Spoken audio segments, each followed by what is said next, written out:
మాట్లాడడం పక్కన పెట్టండి, మా మౌనిక గారే అద్భుతంగా మాట్లాడుతున్నారు, అనర్గళంగా మాట్లాడుతున్నారు, ధైర్యంగా మాట్లాడుతున్నారు.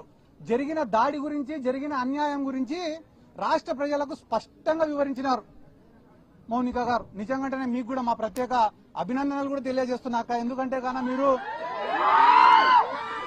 మీరు యాక్టివ్ పాలిటిక్స్ లో లేకపోయినా కూడా ప్రజలకు అంత అర్థమయ్యే విధంగా చెప్పడం నిజంగానే చాలా సంతోషం. ఎందుకంటే 10 మంది ఆలోచింపజేసే విధంగా మీరు మాట్లాడినారు. మీరు మాట్లాడిన ఒక గొప్ప మాట ఏమరా అంటే, రాళ్లు రువ్వుతున్నా, కత్తులు దూస్తున్నా, గోడల్లో నుంచి గుణపాలు దింపుతున్నా కూడా అంబటి రాంబాబు గారు భయపడలేదంటే ఆయనకు వ్యవస్థలపైన ఉండేటటువంటి నమ్మకం అని ఒక గొప్ప మాట మాట్లాడడం నిజంగానే మా అందరికీ చాలా సంతోషించదగిన విషయం అని చెప్పి సందర్భంగా తెలియజేసుకుంటూ, కానీ ఒక్క బాధ ఏమరా అంటే మీరు ఒక తప్పు కూడా మాట్లాడినారు.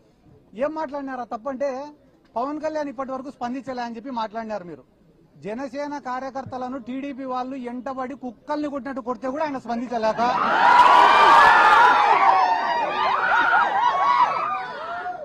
కుక్కల్ని కొట్టినట్టు ఆ వీధిలో చొక్కాలు చింపి కొడితే కూడా పవన్ కళ్యాణ్ స్పందించలే.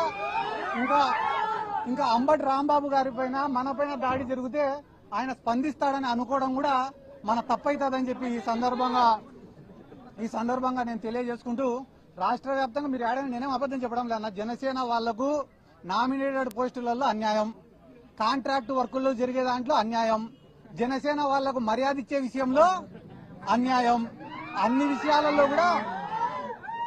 విషయాలలో వాళ్ళు నెత్తి నోరు కొట్టుకుంటా అంటే కూడా ఈ పవన్ కళ్యాణ్ స్పందించుకోవడం లేదు.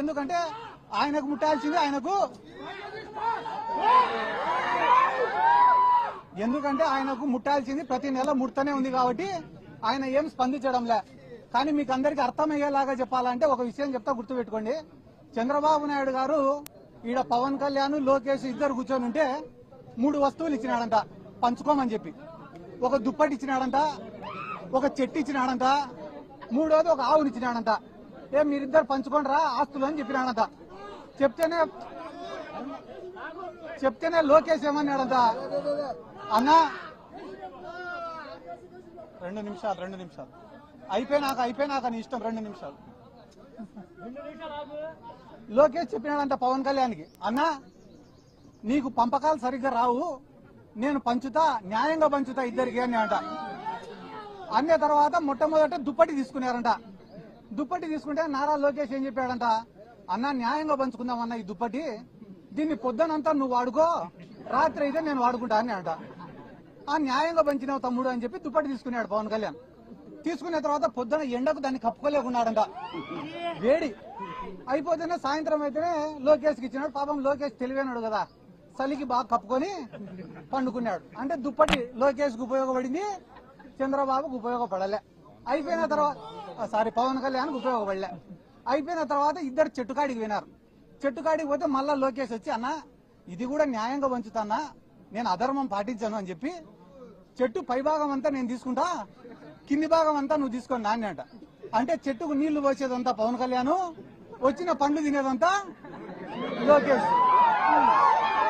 అయిపోయిన తర్వాత మళ్ళా 3వది ఆవు కాడికి పోయినారట. పోయి, అన్న ఇది కూడా నేను న్యాయంగా పంచుతానా, ఆవుకు ముందు భాగం అంతా నువ్వు తీసుకో, వెనక భాగం అంతా నేను తీసుకుంటా అని అంట. అంటే ఆవుకు రోజు నీళ్లు పోసేది, మేపేసేది అంతా పవన్ కళ్యాణ్, వచ్చే పాలు పిండుకొని తినేది లోకేష్. ఈ రోజు జన సైనికుల పరిస్థితి ఏమరా అంటే, కూలీ చేసేది ఇల్లు, వచ్చిందంతా తినేది తెలుగు తమ్ముళ్ళు.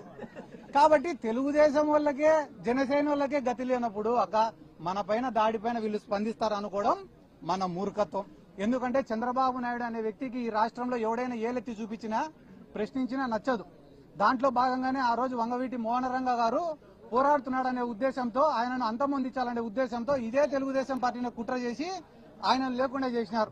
అయిపోయిన తర్వాత కాపు సామాజిక వర్గం కోసం ముద్రగడ పద్మనాభం గారు అంత పెద్ద పోరాటం చేస్తే ఆయన కుటుంబ సభ్యులపైన దాడి చేసి అవమానించి ఆయన మనసును గాయపరిచేలా చేసింది కూడా ఇదే చంద్రబాబు నాయుడు గారి ప్రభుత్వమే. ఆ రోజు హైదరాబాద్ బషీర్బాగ్ లో విద్యుత్ ఛార్జీల పెరుగుదల పైన పేదవాళ్ళందరూ ఉద్యమానికి పోతే ఎట్లా ఉద్యమం చేస్తారని చెప్పి వాళ్ళపైన కాల్పులు చేసి చంపింది ఇదే చంద్రబాబు నాయుడు గారే. కాబట్టి ఈ రాష్ట్రంలో ఆయనకు ఎవరు కూడా ఎదురు తిరగకూడదు, ఎదురు మాట్లాడకూడదు. ఎవరైనా ఎదురు మాట్లాడితే ఎంత పెద్దవాళ్ళైనా లేదా పూర్తి మైనర్లైనా ఎవరిని కూడా వాళ్ళు ఇడిచిపెట్టారు, వాళ్ళపైన కక్ష సాధింపు చర్యలు చేస్తారు. అందరి జోలికి పోయినారన్నా ఏం బాధ లేదు, మేము తిరిగి వస్తాం, పోరాడతాం, జగన్ సార్ని ముఖ్యమంత్రిని చేసుకుంటాం. కానీ వాళ్ళని క్షమించండి ఎవరో తెలుసా?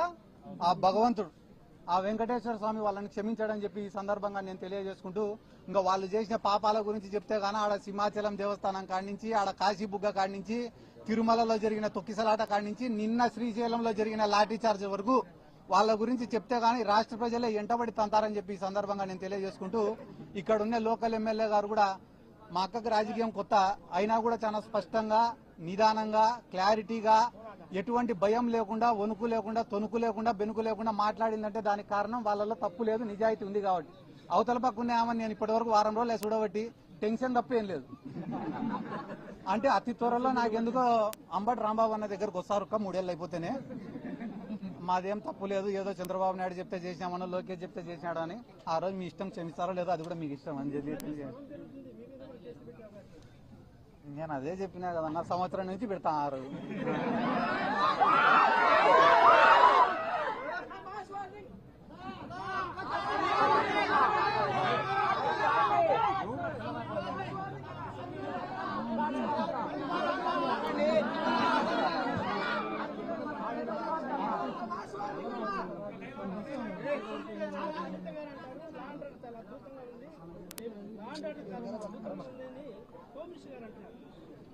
హోమ్ మినిస్టర్ గారు నిన్న అంబటి రాంబాబు గారిని ఎవరు తిట్టినారో సాక్ష్యాలు ఇవ్వండి, వాళ్ళని ఎత్తుకపోయి స్టేషన్లో వేసి, సెల్లులో వేసి, లాఠీని ఎత్తి వాళ్ళ కొడతామన్నారు. మళ్ళా ఆధారాలు మీ మీడియా వాళ్ళ కాడ ఉన్నాయా లేదా? అంబటి రాంబాబు గారిని తిట్టినట ఉన్నాయి కదా వీడియోలు, అవి ఆధారాలే కదా.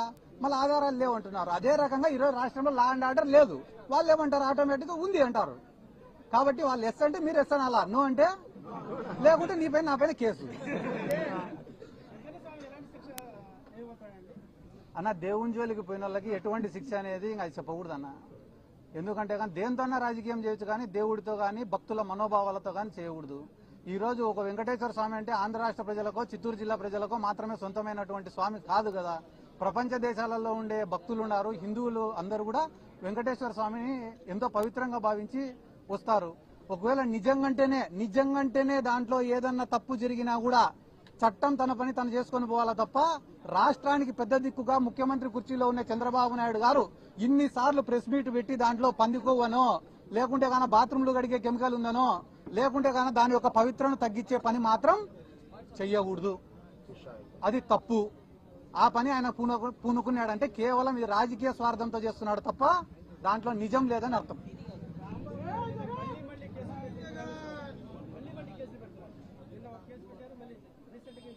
అదే నేను మీకేం చెప్పినా, కేసులు పెట్టడం వల్ల అయ్యో నా పైన కేసులు పెడుతున్నారే అని ఆయన బాధపడితే మనం భయపడాలా.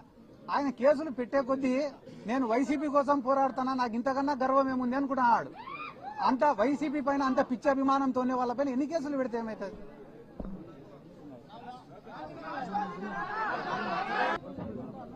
ఒక మనిషిని ఇబ్బంది పెడితేనో, లేదా ఒక మనిషిని బాధ పెడితేనో ప్రభుత్వాన్ని ప్రశ్నించడం ఆగిపోతుంది అనుకోవడం, లేదా ప్రభుత్వం